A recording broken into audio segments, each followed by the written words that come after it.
Given John Kerry's recent visit to India, I thought it would be a very opportune moment to talk about India's foreign policy. In this episode, what I want to do is I want to discuss the relationship between India's foreign policy and domestic politics. Because if we assume that the latter drives the former in any meaningful way, that gives us a very useful predictive tool going forward. And with that tool and framework in mind, the ultimate goal is to talk about various scenarios that could manifest themselves vis-a-vis India's most important strategic relationships. They are the United States, the People's Republic of China, and Japan. Before starting with the predictives, it's worth spending some time with historical context, because what that allows us to do is make better predictions because it grounds us in reality. Let's start at the beginning. 1947, India gains its independence from Britain, and its first elected leader is Nehru. And Nehru is an idealist, and this manifests itself repeatedly in the interactions that India has with its neighbors.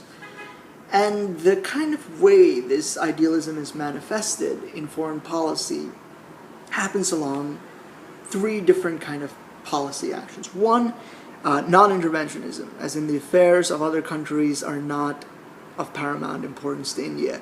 Second thing is non-alignment. Non-alignment as in not choosing a side between the Soviet Union or the United States in the rapidly escalating Cold War. And the third part of it is internal improvements, as in focus on building dams and universities, as opposed to trying to worry about any foreign policy thing.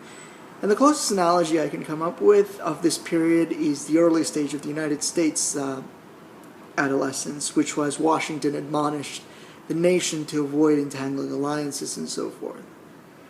The Nehruvian outlook was shattered dramatically in 1962 by the invasion of the People's Republic of China in the northern part of India. And what that did was it just destroyed a lot of assumptions and idealism within the government and the population, because the dominant saying previously had been Hindi Chinese bye-bye, which is Indians and Chinese are brothers. Because of that kind of shattering, Nehru was apparently so sick and morose that he was actually quite depressed, and he used to lay in bed and brooding over this whole scenario. And the period of quiescence, I think, continues a little bit after him because he was such a tall figure. There was inertia to that policy. The major phase shift after Nehru actually occurs with his daughter. Indira Gandhi is a lot more authoritarian than her father. And because of her authoritarianism, there was a certain kind of, I would almost say, belligerence to her attitude. And another important thing there is that there was a rhetoric that was created, and I think she furnished it, and she had her sycophants furnish it as well, which is Indira is India. And that equivalency, what that does is the entire organism that is the nation is reflecting the will of one person, which should not happen in electoral democracies, but did for a brief moment. And because of that, what we see is a lot more intervention. And this intervention is seen most, I think,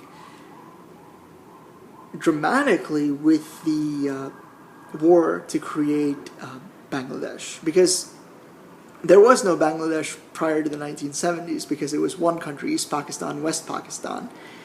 And there was a bit of chauvinism from Islamabad towards Dhaka.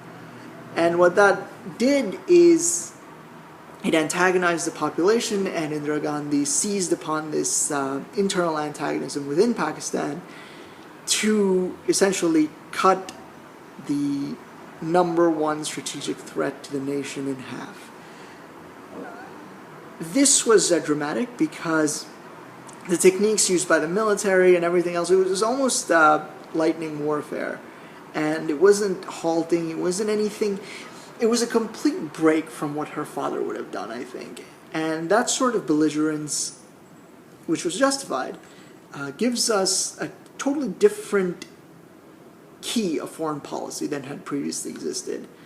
And of course, I think the limiting factor there was India was relatively weak within the national wealth and other metrics of power. But the other key sort of alignment shift that happened in India's foreign policy under Indira Gandhi was she decidedly went towards the side of the Soviet Union. And the reasons behind this are complex, manifold, and so forth. But India definitely acquired a very pro-Soviet outlook. And this antagonized the United States in a very deep fashion. So that was the kind of dominant mode of operation under Indira Gandhi.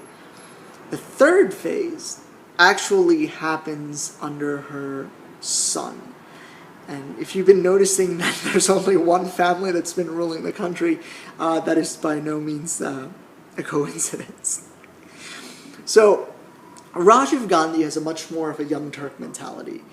And this young Turk mentality, is about cyberization, liberalization of the economy, and so on. And what we start to see is a vision of India as a regional power that flexes its muscle in the near abroad. And by near abroad, I mean the South Asian section of the world. And there was intervention in Maldives, there was an intervention in Sri Lanka, which actually was a bit like India's Vietnam. And what we started to see was like a kind of action on a very local scale.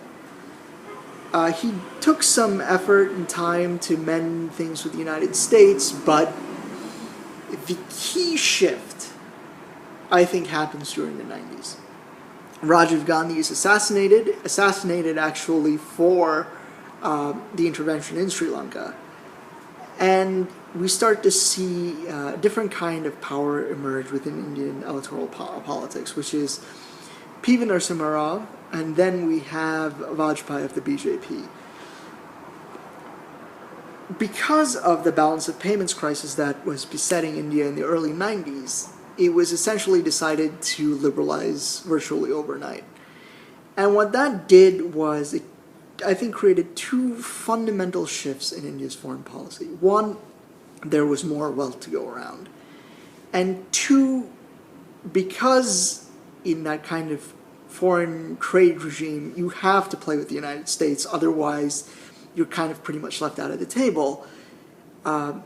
Merchants, I think, pushed for a very more involved relationship with the United States than had previously existed. Of course, there's also the diasporic component to it, but we can spend hours talking about that. So we start to see a more emergent India and a more America-friendly India. And I think the last kind of hiccup on that trajectory towards full normalization of relationship with the United States was the detonation of nuclear weapons. Indira Gandhi detonated weapons in 1973, but the world conveniently forgot about that. In the late 90s, the conservative government detonates nuclear weapons, and their rationale for doing it is actually as a deterrent towards China, of all powers. And of course, there follows a bit of a sanctions and kind of international isolation, but there's a visit by Bill Clinton in the late 90s, as actually one of the last things as part of his presidency, to seek to normalize the relationship with India. And I think it's enormously successful, because what that allows us to do is full kind of trade back and forth, as opposed to a more ideologically driven thing that really didn't benefit a whole lot of people. And the second thing is that lays the framework for, the dot-com boom and subsequent tech rise.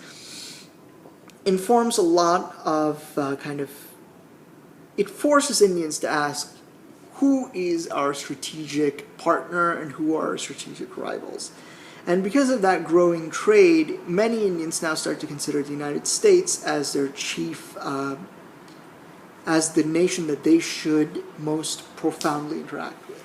I think the culmination of that affinity towards the United States was the signing of the civil nuclear deal between the United States and India. And it'll probably go down as one of George W. Bush's greatest accomplishments. So, to kind of break that down, these are the following trends that we've seen. One, a movement away from interventionism, a movement towards great power alignment, first with the Soviet Union in the 70s and 80s, and then shifting towards the United States. And the third thing that we've seen is that politics don't seem to matter that much. This is being, I guess, a little bit hidden by the fact that one party has held most of the power for the majority of the time period under consideration. But the really interesting thing to do is that when the BJP was in power, or when the UPA was in power right after them, the foreign policy initiatives weren't abandoned, as in there was a greater movement towards aligning with the United States. This wasn't a perfect alignment, it was an alignment of interests, and it was not an ideological alignment. And I think these are driven by society.